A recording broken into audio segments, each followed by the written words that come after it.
السلام علیکم ویورز، خابرز کی تعبیر میں آج میں آپ کے لیے جو وظیفہ لے کر آئی ہوں وہ ہے لوحے قرآنی کا وظیفہ۔ بہت ہی آسان ہے اور بہت ہی مجرب ہے۔ یہ وظیفہ دن بھر کی حفاظت اور کام میں آسانی ہوگی، کاموں میں آپ کے برکت ہوگی انشاءاللہ۔ یہ وظیفہ اس کے لیے بہت ہی مجرب ہے۔ صبح اور شام کا وظیفہ ہے یہ۔ آپ نے سب سے پہلے 3 مرتبہ یا 11 مرتبہ درود ابراہیمی پڑھنا ہے۔ اس کے بعد آپ نے صبح لوحے قرآنی پڑھنی ہے 7 مرتبہ۔ اول و آخر جیسے میں نے آپ کو بتایا درود شریف لازمی پڑھیے گا۔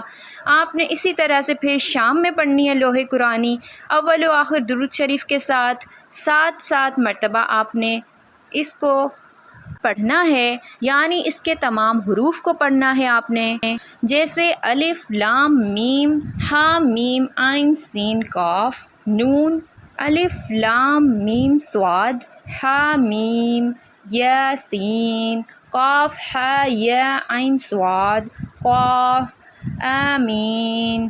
آپ نے اس کو پڑھنا ہے اور آپ نے اپنی نظر جو ہے، اگر آپ کو یاد نہیں ہے لوحے قرآنی تو آپ نے موبائل میں اس کی پکچر کھینچ لینی ہے اور آپ نے یہ پڑھنی ہے۔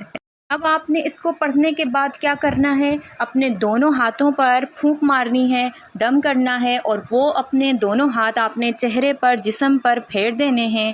اس سے انشاءاللہ آپ کے جو دن بھر کی حفاظت ہوتی رہے گی، اس کے علاوہ آپ کے کام میں بھی آسانی ہوگی۔ اس سے نظر بد سے بھی حفاظت رہتی ہے اور بگڑے ہوئے کام جو ہیں وہ بھی بن جاتے ہیں۔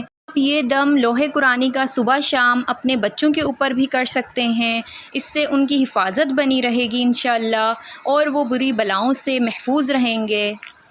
اس کے علاوہ اس کا ایک اور وظیفہ آپ کو بتاؤں گی، جو رکا ہوا کام ہے، کوئی پریشانی ایسی ہے جس کا کوئی حل نہیں مل رہا، آپ کو بندش ہوئی ہوئی ہے، تو آپ نے اس کے لیے کس طرح سے اس کو پڑھنا ہے۔ آپ نے اسے نئی چاندنی جمعرات مہینے کی پہلی جمعرات سے شروع کرنا ہے۔ آپ نے یہ جیسے نیا چاند چڑھتا ہے تو اس کی جو پہلی جمعرات آئے گی آپ نے اس دن سے شروع کرنا ہے اس وظیفے کو۔ عشاء کی نماز کے بعد آپ نے پڑھنا ہے لوحے قرآنی کو 41 مرتبہ پڑھنا ہے آپ نے۔ صحیح اس عمل کو آپ نے 11 دن تک جاری رکھنا ہے۔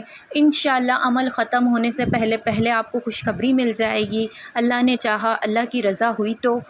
اس کے علاوہ دعا مانگتے ہوئے اپنا جو رخ ہے وہ قبلے کی طرف لازمی رکھا